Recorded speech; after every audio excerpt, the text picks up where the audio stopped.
narcissists in my life. I always attract narcissists in my life. Does this resonate with anyone?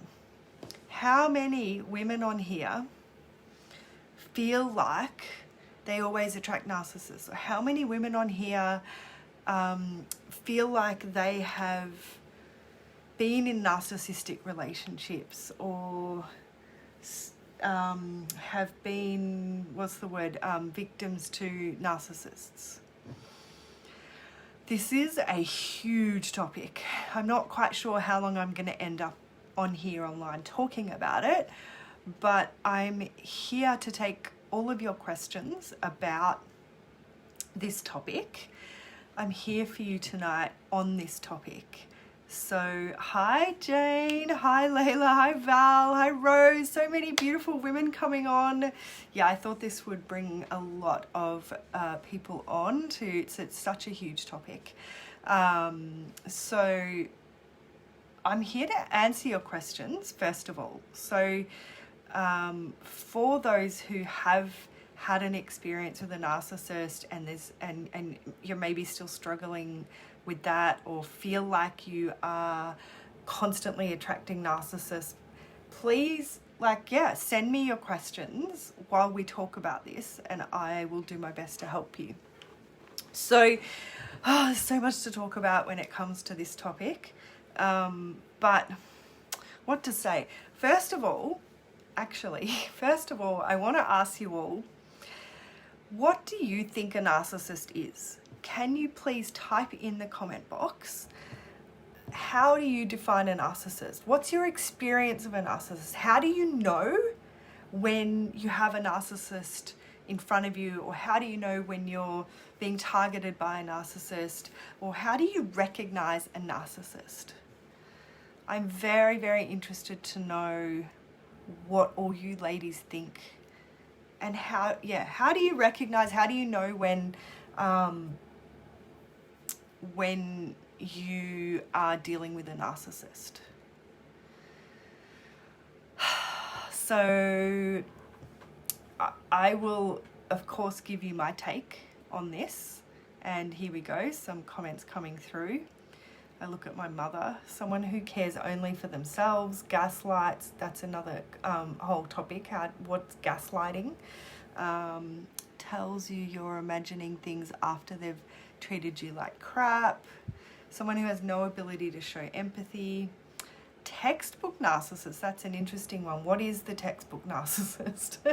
Which textbook are you talking about, Rose? I think it could be a controlling thing.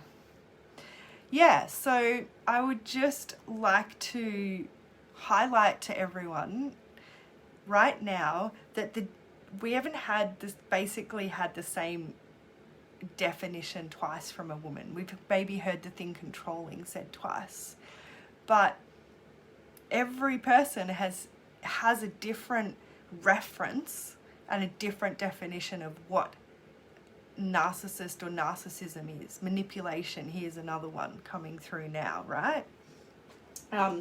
Just turning my heater off, it's getting warm now because I'm getting all worked up about this, so I'm like getting warm. So here's the thing, right? I don't know how many of you know this, but there is a in the psychiatric world and in that whole industry, there is what's called a diagnosis, which is narcissistic disorder, narcissistic syndrome disorder, I think, or whatever the words are, right? I've done research into this, and I'm sure a lot of you know this and have probably researched this too. I wish Leah was here on this call because I'm sure she knows all of the textbook stuff. She's into all of that stuff. But what was I saying? The diagnosis comes from this psychiatrists and maybe a psychologist, but mostly from the psychiatric world. They use the term disorder or syndrome, narcissistic disorder. And according to my research, you have to be diagnosed by a psychiatrist that you have this disorder. according to them, it's a imbalance or a malfunction in the brain, like any other mental disorder, like other diagnoses such as schizophrenia or bipolar or anything like that, right? So, and it creates certain behaviors in people. The thing is, oh my God, there's so much to this topic. I just honestly don't even know where to start. I could be here all night. Let me just try and distill this into the key points. The thing is, it's not about the narcissist or what you think is a narcissist playing out in front of you. And it doesn't matter what the diagnosis is. It doesn't matter what the doctors say, right? What matters is, what do you feel in your heart and in your gut? Like, what is your intuition and heart telling you about this person as a person and their behavior? I don't care for the labels. I don't care what diagnosis or what pills or anything anybody is on, right? I care about what's happening to me and in my awareness, and what's my calibration of the person in front of me. Like, you know, what does my gut instinct tell me about this person? Are they good for me or not? I think using labels like narcissist or even abuser or any of that stuff is not actually helpful for us. It doesn't help us have boundaries. It doesn't help us be above the line. For those who know what I mean when I say living from above the line, it doesn't help us just get through life, basically, when we use I'm just going to say labels, when we use labels like this, because what does it do? It puts all of the power external to us and outside. You know, this person is a narcissist. This person, you know, has schizophrenia, and we're almost making it okay. We're almost excusing the behavior as well, right? By saying, oh, they were bad to me and they were wrong to me because they're a narcissist. I got targeted by a narcissist. Yeah. Thank you, Jane. I'm now living above the line on this subject. I know it can be a hard pill to take right now, and you ladies know me, hopefully by now, that I work differently. We heal differently here. We don't follow the mainstream. I'm like hashtag not a therapist. You know, these things don't help us to get over our trauma. Holding on to a label, holding on to a thought. Okay, let's go back to the original subject of this Facebook Live where I wrote, I always attract narcissists, right? Holding on to that thought, what's that going to do for you? What's that going to do for you in your life? Is that going to help you?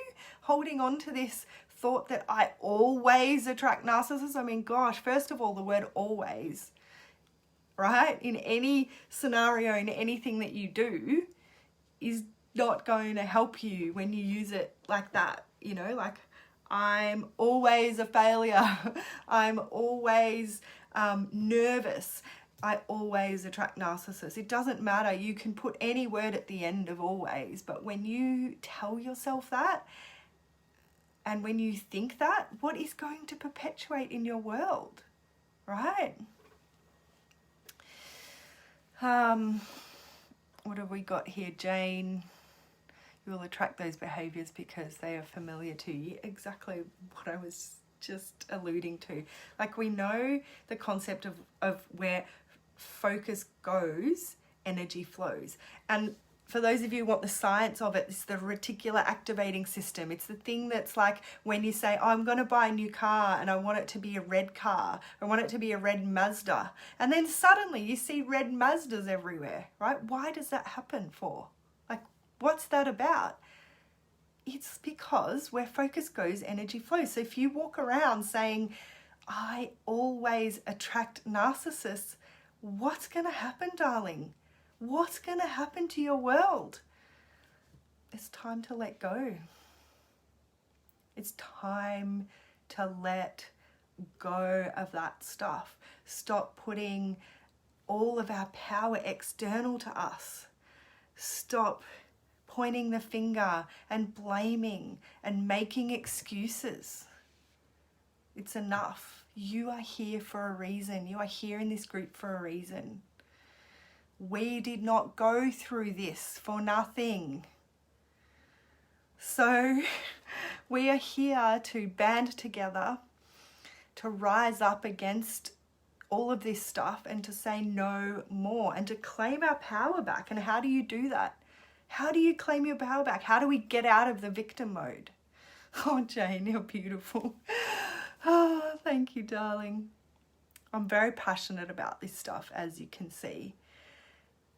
I didn't go through this for nothing. You ladies all here didn't go through this for nothing. I'm so passionate about so many things in around this, you know, that the system is broken, the system, mental health and the education system let us down. Like, it wouldn't have taken me 30 years, 20 years to find a solution if the mental health system and the education system wasn't broken. And so that's part of my, you know, my big mission here on earth is to fix that. And you ladies in this group are the ones that are going to help do this. Just having a soapbox moment. So what questions do you have about this? What questions do you have about narcissists? And what experience have you had with them? And if you've just heard everything I've said, are you ready to let that go now? Are you ready to drop the labels? All labels. There is no more narcissists. There is no more anxiety. There is no more depression. There is no more PTSD. There is no more freaking all of those things. Because how do they help us?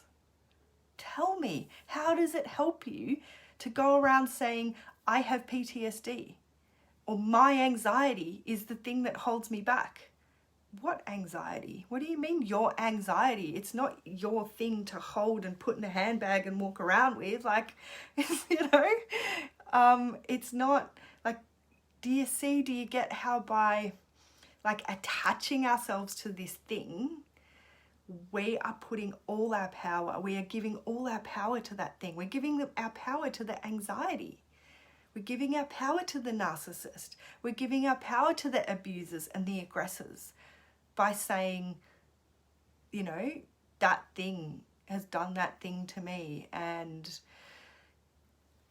you know, this is the other thing, like, I get it, right? Who are we without our trauma? Who are we without our anxiety? Who are we without our PTSD? It's a really fucking, like, sorry, I swore. It's a really big, like, it's a really big shift to consider. Who am I without those things? Who am I without my labels? Yes, we are literally having an identity shift. That's what I'm here for. That's what I'm here to guide you through. If I can do it, you can do it. I'm nobody special. I'm just a girl, just like you, that went through some shit.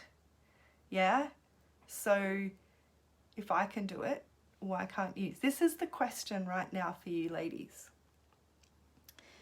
Tell me, you're all here for a reason, right? You've all been through something. You've all been through some kind of trauma and some horrific things. Like I speak to 50 women a day, by the way. I have between 50 and 100 of you messaging me in Messenger right now. This is real. This is crap. And you are in pain.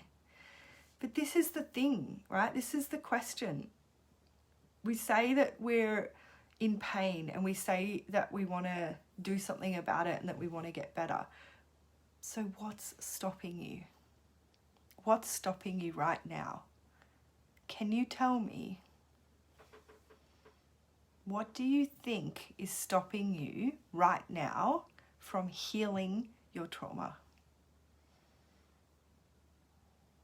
Because if you've listened to anything that I've said right now, you will not be able to say, and I will not let you say, I will not stand for it, if you say, oh, my anxiety is the thing that's stopping me, or my PTSD is the thing that's stopping me. Like, give me a real reason. can you give me a real reason right now of what's actually stopping you from healing right now? Self-worth was a big one for me. Yes, Jane. Yes, exactly. Exactly. It's the whole self-sabotage loop. Who am I without my trauma? The fear of success. I'm not good enough for that. I don't deserve that. We have the I don't deserve thing because, especially if we've gone through this in childhood, our brain sees the good girl, bad girl thing happening, right? If we copped abuse or any of that stuff, as a child, we're like, oh, we must be bad. I must be a bad girl for that to happen to me.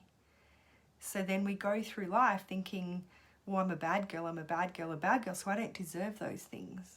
And it just creates this horrible self-worth, self-sabotage loop that happens. But we're adults now. We are not children anymore. We are grown women. We are smart. We can see this now. You can see this now. I hope you can see this now from my video.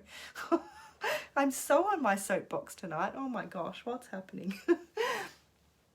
Anyway, I don't know. What else? How else can I help? Who has some more questions about all this? What do you think is stopping you from healing right now? This whole process has helped me so much. Thanks, Jane. I'm so glad to hear that. Annalise, hello, beautiful. Okay, working out why I'm triggered, when I do get triggered, then processing it properly, having better speech and stronger statements around it all. Yes. Being triggered, that's a whole other thing as well, and understanding our triggers. So in the group here, if you go to the pinned post or the announcement, there's my guide there for the unhealed signs of trauma, right? That's going to give you the things that trigger you. In that guide, there you'll get an understanding of what your triggers are by reading that guide. And then from there, there's a whole lot of other resources that I have to, sort you out. Doll, we can totally do all that for you. We're here for you. Having better speech and stronger statements around it all. So what's stopping you? What's stopping you from doing that? Is the next question. Why haven't you already? Why aren't you already? What do you think is stopping you? This is the thing. You watch me do this over and over and over again with every woman that comes to me. It's like the simplest question, and it creates the biggest, most profound shift so quickly, because they go, oh, it's my confidence, or oh, it's my anxiety. And then I go, well, is it? And then they do all this stuff in their brain, and then they're like, oh, la, la, la. And like all this stuff happens, and then they just move through these said blocks like in seconds. In seconds. The healing does not need to take a lifetime. Time does not heal all wounds. Healing can happen so much faster than you think. When it comes to triggers, like we have the trigger deletion method, right, in my program that Jane has been commenting on here about the process. She's done this, and women that come to my workshop, they experience my trigger deletion method, my online workshop that I had a few weeks ago. The ladies that came to that experienced the trigger deletion method. If you want it, just comment in here. You can buy the online recording for $33. Anyway, so the trigger deletion method, in literally 15 minutes, deletes any trigger that you have had in your life forever. I know it's hard to believe, but you can just pay the $33, experience it, and then you'll know. Or ask one of the girls in the group who've done it, and then you'll know. So yeah, triggers are actually really quite simple to sort out. Very, very simple to sort out. So now that, so Annalise, now that you know that's sorted, what's stopping you now? That's the question. Gwendolyn, hello. Fear of actual death from a partner after coercive control, especially with the constant news about dangerous, yeah, that stuff's crap. I don't watch the news. Don't watch the news. People getting killed in relationships, like that woman who was burnt alive. Yeah, let's not, look what you made me do. Yeah, let's not talk about that. Gwendolyn, it sounds like this is a recent thing for you, maybe, if you've still got the fear from your partner. I remember having this fear of my father, because my aggressor's my father. When we left him, I was 15 years old, and I used to have nightmares that he would find us and he'd be standing over my bed with a gun and he was, you know, ready to kill us, which is not fun.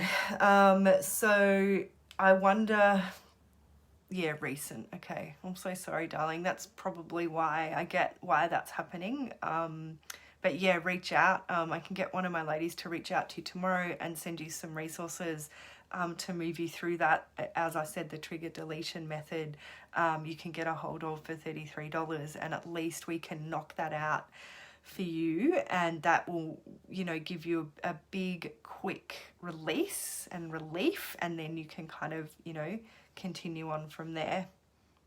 What else we got? Seeing a therapist speeding through the courts. Yeah, what kind of therapist? That's a whole other video, but so many of the women here have been to therapists and all of the therapists and done all of the things, and generally the general consensus is talk therapy and counselling can be good and can be cathartic for us to get our story out, but it doesn't actually shift the trauma and it doesn't actually heal us, because the trauma is stored in the body. So we need to use what's called somatic types of processes to release the trauma through the body, and it doesn't have to be painful. We don't have to relive the experiences or talk about them. You can actually do all this release work without like re-experiencing any of the past. It's pretty cool. So yeah, just be careful, I guess, be mindful with whatever therapists you're seeing, Gwendolyn, that you don't spend too much talking about it. You do not need to talk about what happened. Like, that's just going to bring up all the emotions again. Who needs that? You don't need that. We just got to move on from it. So anyway, yeah, reach out. If you like, we can send you that trigger deletion thing and then go from there. What else we got? We had something else come up, I think.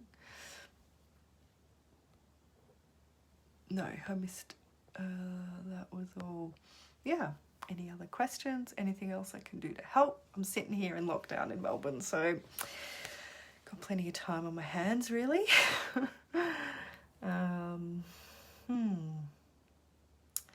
Yeah. What else?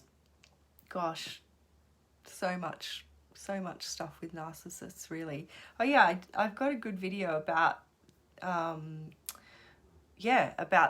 what is trauma, what is PTSD, what is anxiety, from one of my last workshops. I'll drop that in here as well so you ladies can have a look. But yeah, it seems like we're all good. No more questions. Shall I get going? Thank you for the love, ladies. Thank you for the interactions. Thank you for being brave and joining this group and doing the healing stuff. And really, I just encourage you all to ask yourself the question, what's stopping you? What's stopping you right now from healing? Keep writing that in here and we'll keep the conversation going. What do you think is stopping you? And I will not allow answers like my anxiety or my PTSD or anything like that because that's putting the control outside of you. So let's live above the line. Let's get empowered. Let's get out of the victim mentality. Let's stop the drama cycle. And let's do this because you do freaking deserve this. You do. Got some more messages here. Let's see. Annalise has been out of an almost 20-year relationship, have been going through so much, so blessed to be out of the relationship, but still going through many things. Yeah. Well, yeah, congratulations that you got out, darling. We're here for you. This is your sisterhood. Reach out, as I said. And yeah, we'll chat to you all soon. Lovelies, have a beautiful evening. It was so nice to connect, and I'll see you soon. Bye.